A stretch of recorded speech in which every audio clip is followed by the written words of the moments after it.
Olá, meus amigos, sejam todos bem-vindos aqui ao canal. Olha, hoje mais um vídeo. E aí, como é que foi o final de semana de vocês? Como é que foi o domingo? Hoje mais um dia de semana iniciando, né? Mais um começo de semana. E eu desejo todo o sucesso possível para cada um de vocês que assistirem a este vídeo. E no vídeo de hoje eu vou falar sobre a entrevista do historiador e filósofo Leandro Carnal. O Leandro Carnal deu uma entrevista para a Band, justamente para o Canal Livre, e ele falou sobre o personagem histórico Jesus Cristo e a Páscoa dos cristãos. Eu vou deixar o link desse vídeo aqui. Vou deixar aqui abaixo nos primeiros comentários aqui do vídeo, tá? Se você quiser assistir a entrevista na íntegra, mais de 1 hora de entrevista, você pode acessar o link e você vai ser direcionado direto para o canal Band Jornalismo, tá? Meus amigos, foi uma entrevista muito interessante. Eu particularmente gostei. Da entrevista e destaquei 3 principais perguntas. Também ele deu a sua resposta para as 3 perguntas. E eu vou citar aqui para você. Quais foram essas 3 perguntas. Mas antes, eu vou soltar o vídeo aqui.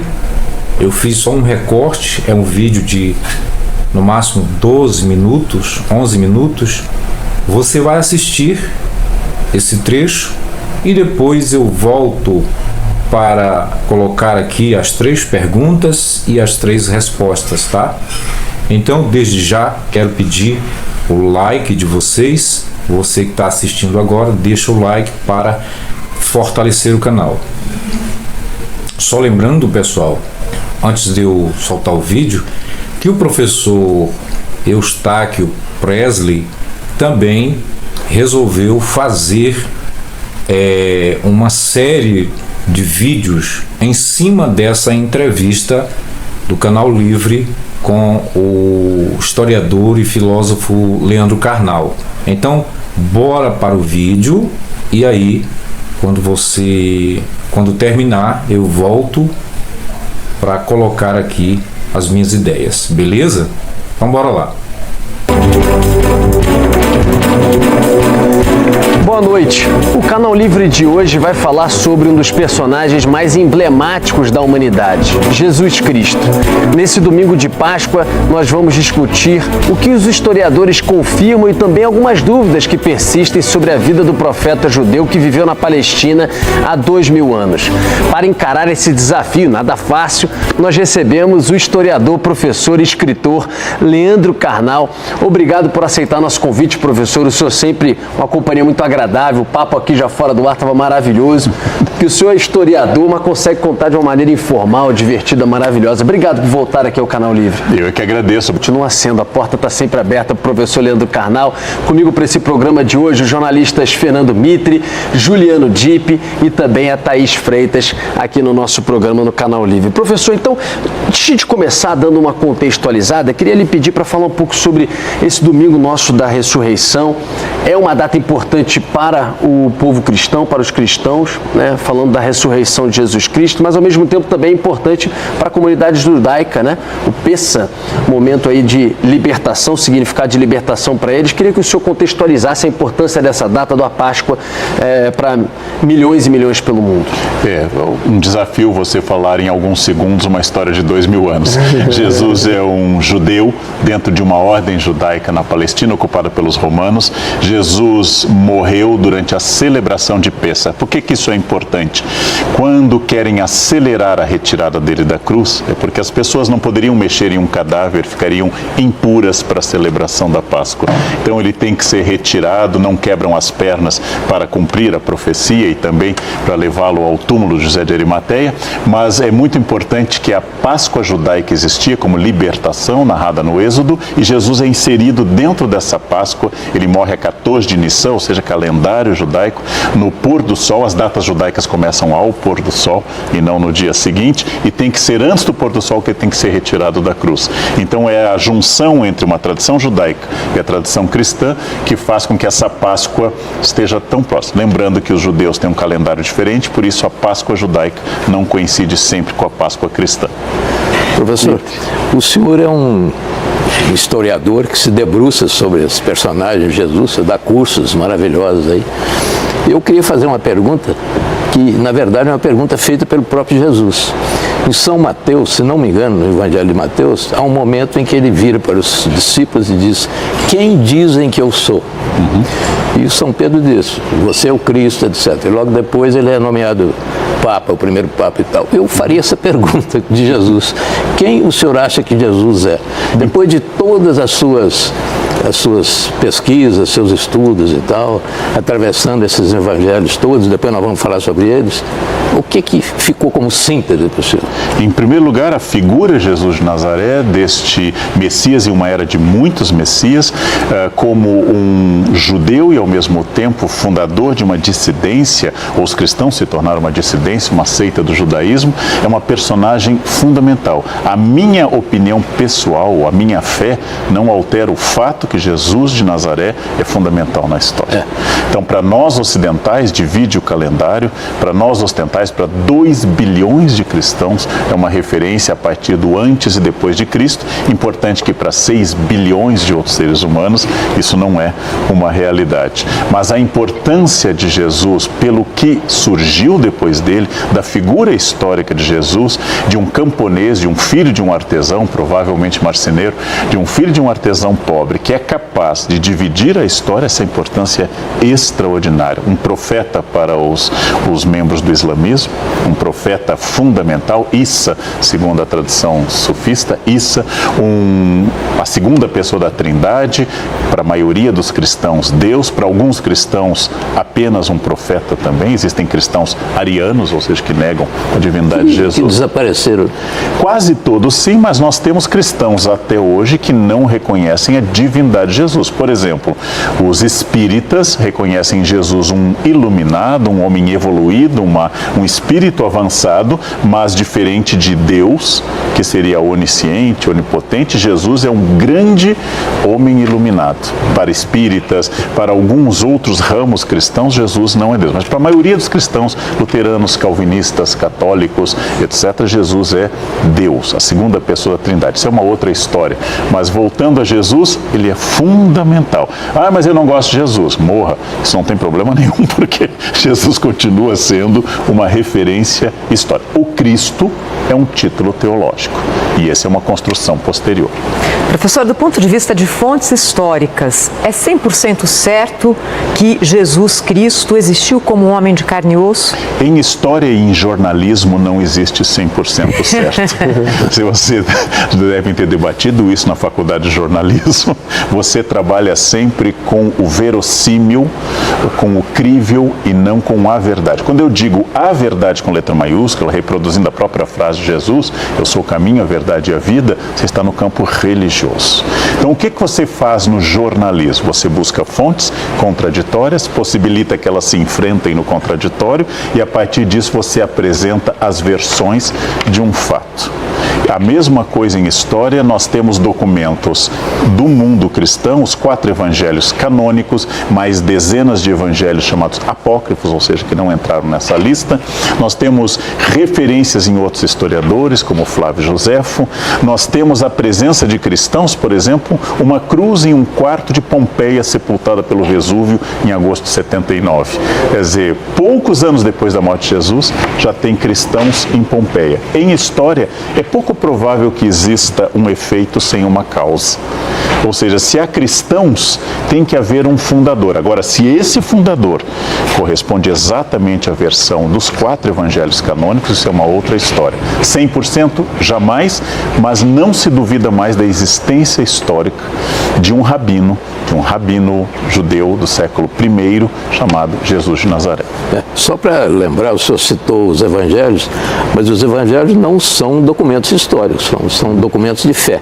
Né? Inclusive o último evangelho de São João não tem nada a ver com a realidade prática, digamos. Absolutamente. Talvez o primeiro, o de Marcos, seja o mais jornalístico, digamos assim. O primeiro na ordem cronológica, ou seja, provavelmente entre 65 e 70, antes da queda de Jerusalém.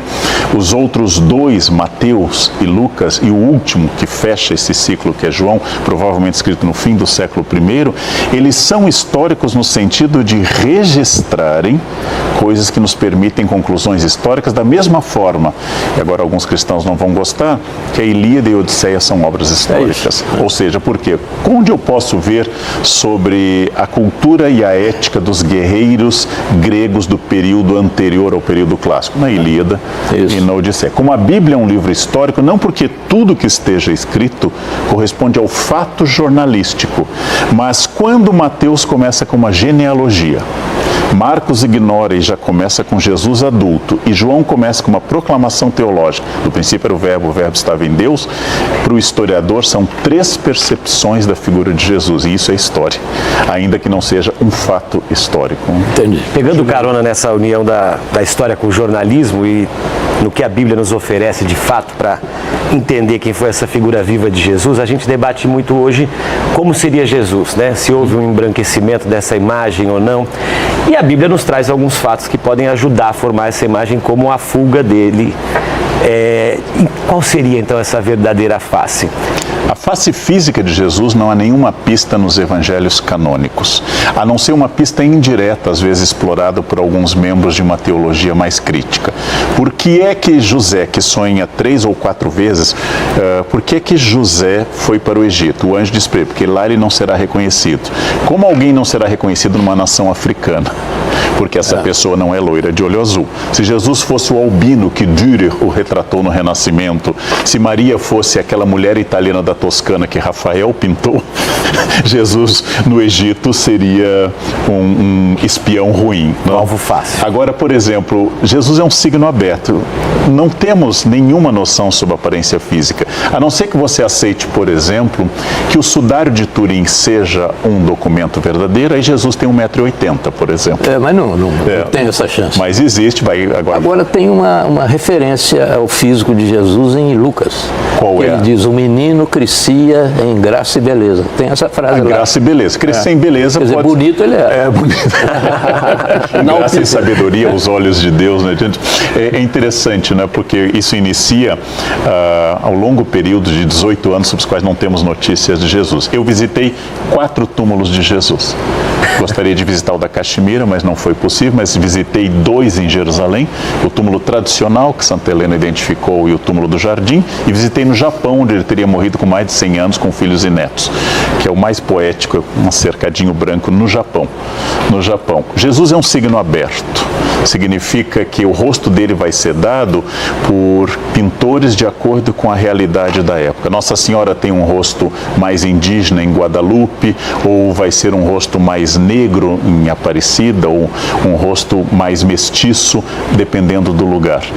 Mas isso é irrelevante, porque o verdadeiro rosto de Jesus, aquele que Verônica, na liturgia das trevas, desenrola o pano e cita Lamentações de Jeremias 1 e diz, vós que passais, olhais se vede uma dor maior, vede se há uma dor maior que a minha, nós temos diante de nós um rosto que se revela para cada alma que crê, e não um rosto da arte. Ainda que exista uma imagem de Jesus muito antiga no convento de Santa Catarina, no Monte Sinai, que eu visitei, um outro que a gente chama de Mandilium, na Escada Santa em Roma, do lado das basílicas de Roma tem uma escada santa que Jesus teria percorrido, tem um Mandilium, um rosto muito antigo.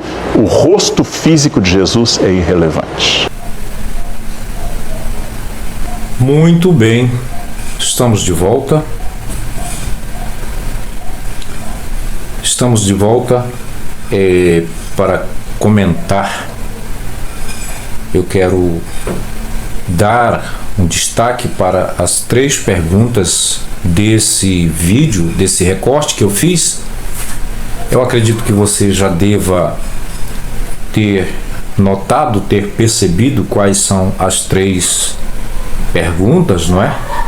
A primeira pergunta foi feita depois do Schneider, o apresentador, né?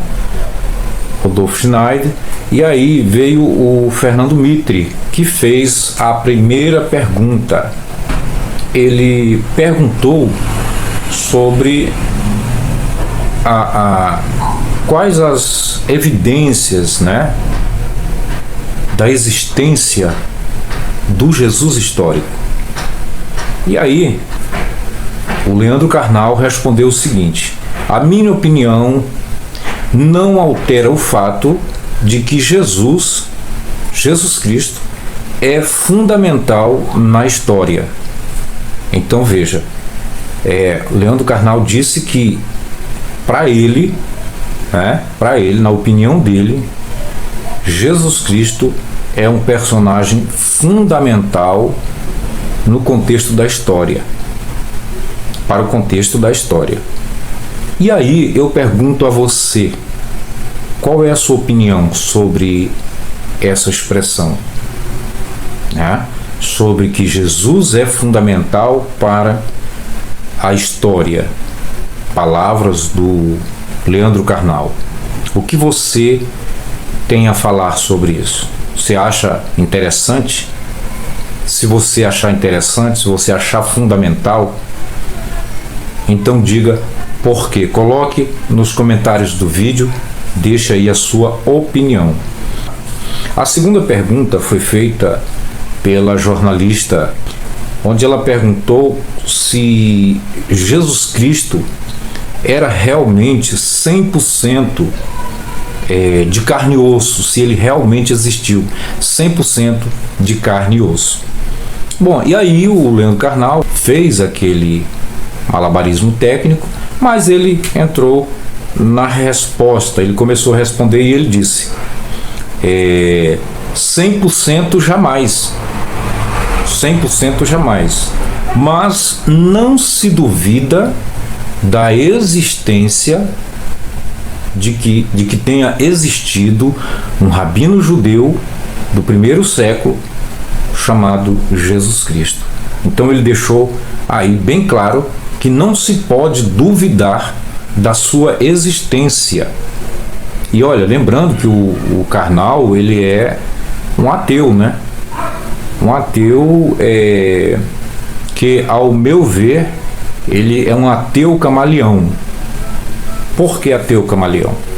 Porque dependendo das circunstâncias onde ele vai ser entrevistado, ele muda de posição, né?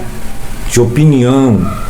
Ele, é claro que ele foi na bancada do Canal Livre como um filósofo, como um historiador, para falar aquilo que a bancada jornalística queria ouvir.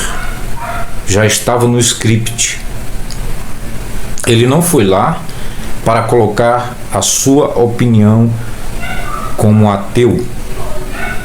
Ele foi lá para colocar a sua opinião como historiador. Até aí eu concordo. Mas e você? Num momento desse, numa oportunidade dessa, o que você faria? Qual seria a sua tomada de decisão? Você não daria uns pitacos de leve? Ou você só falaria aquilo que as pessoas, os entrevistadores gostariam de ouvir? Pois é, às vezes a gente tem essa oportunidade de falar alguma coisa, mas às vezes a gente se omite, né? É um momento de prestar um grande serviço para a sociedade, mas infelizmente as pessoas buscam reconhecimento, buscam os holofotes para si, com palavras retóricas bem definidas, e é isso, né? Na verdade, o cara ganha para isso, né? Bom, e a última pergunta foi feita pelo jornalista quando ele fez a pergunta sobre o rosto de Jesus. Qual seria o rosto de Jesus? E o Leandro Carnal foi bem inciso, né? Ele foi direto e ele falou uma coisa muito interessante. Ele disse que o rosto de Jesus não era fundamental, que podia se manifestar para qualquer um conforme a sua crença, o seu conjunto de crenças, tá? Então, o Leandro Carnal disse que o rosto de Jesus não era relevante, não era importante. Porém, na primeira pergunta do Fernando Mitre, ele respondeu dizendo que Jesus é um personagem fundamental para a história, porque marca, né, o tempo antes e depois da sua existência, né? E é um ser que divide opiniões, mas que tem aí pelo menos 2 bilhões de seres humanos que acreditam nele. E a terceira pergunta foi quando ele respondeu que Jesus Cristo, muito embora não se tenha provas históricas da sua existência 100% carne e osso,